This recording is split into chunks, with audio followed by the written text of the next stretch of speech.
Good morning. I'd like to talk about confidence today. So, the Buddha said that all of us can become Buddhas.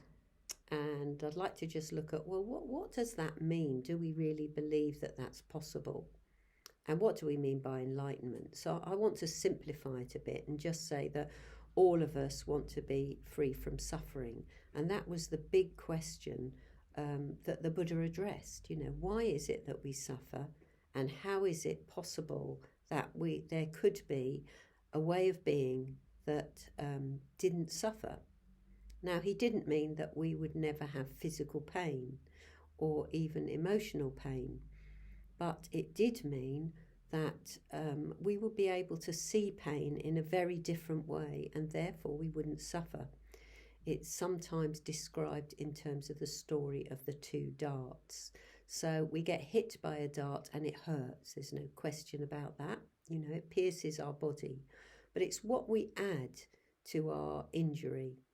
So, when we're ill or if we do get injured, there's all sorts of other thoughts that come on top of the injury, such as, will this pain ever leave me? Will I be left with a limp? How am I going to earn my living?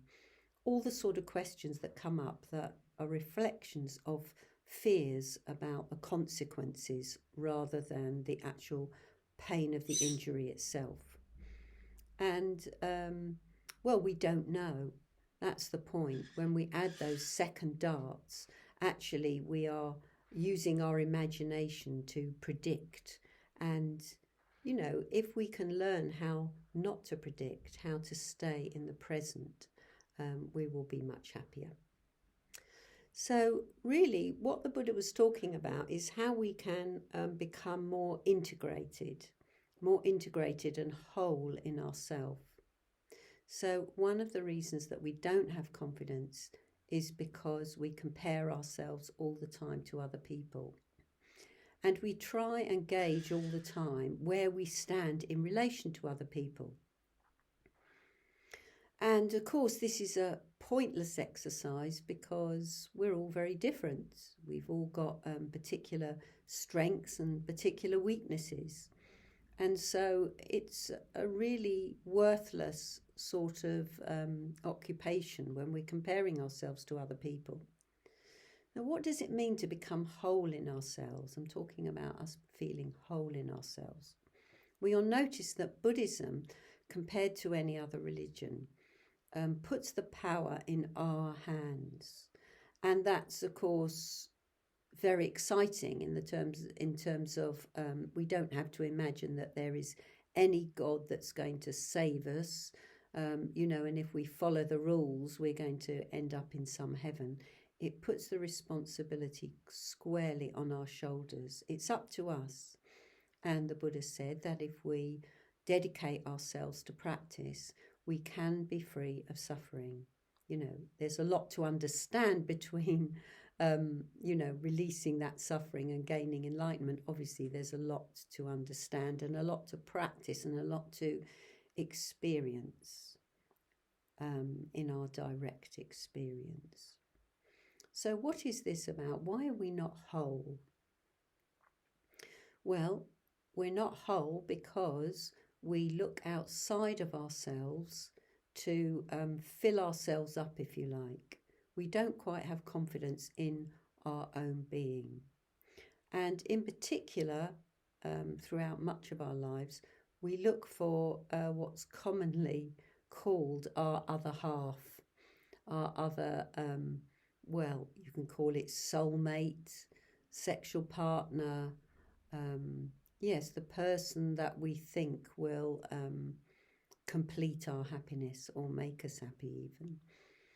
And it's a completely worthless thing to do because we can only be whole if we're whole in ourselves. Nobody else can make us happy, at least not deeply happy. So they might make us happy for a little while. Falling in love is proof of that. We can imagine that somehow we fixed our life and that everything's going to be all right. But actually imagining that if we're loved enough or if somebody um, if somebody kind of fulfills everything that we're not, then we will be happy. But of course, it's just a projection of our own minds when we think like that. So we have to find out, we have to complete ourselves within ourselves. And to do that, we have to understand the kind of neuroses that we live with in ourselves, the ways that we avoid being criticised, the ways that we try to be loved, try to fit in with society. All these ways that we put on a facade, you could say, so that we do fit in, or so that we don't upset people. And all those ways of behaving are ways in which we don't fulfill our own individuality, you could say. And I'm not talking about simply being individualistic. So being simply individualistic, by that I mean, well, we want to perhaps stand out from the crowd, we don't want to cooperate.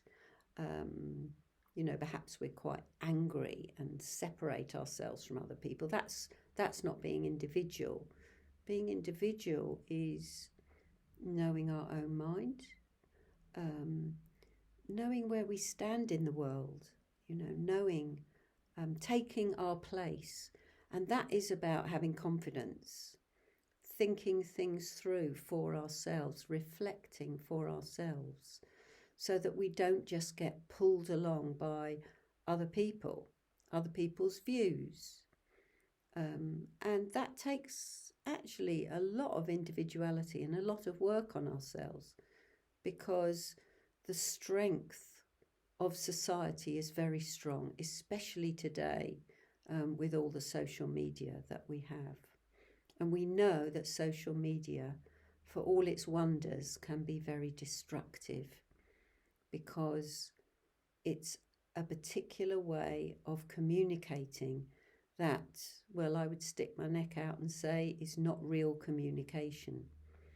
And it means that we can get sloppy and hurtful to other people.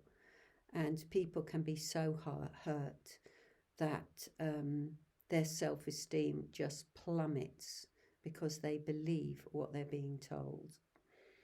And, such a lot of emphasis is put on what we look like and, whether we're particularly talented. And all this is just very destructive to our confidence. So when we practice meditation, and when we learn to be with our direct experience, we start seeing reality. That's very hard to explain what that means, but we see through things. We see through the kind of props that we need in our life. We see through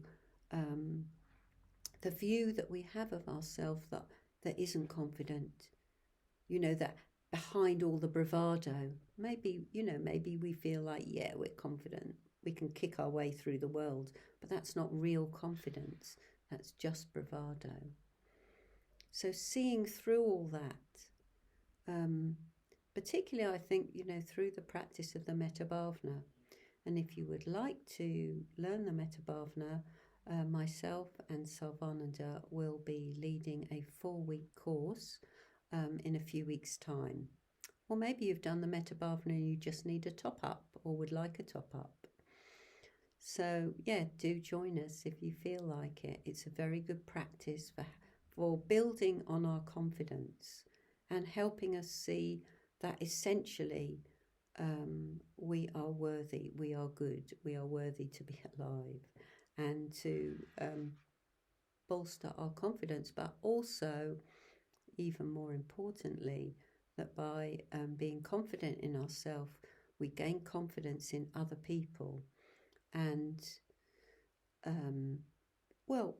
become more loving. The Metta Bhavana is about the development of loving kindness towards ourselves and towards all living beings. That's enough for today. Bye.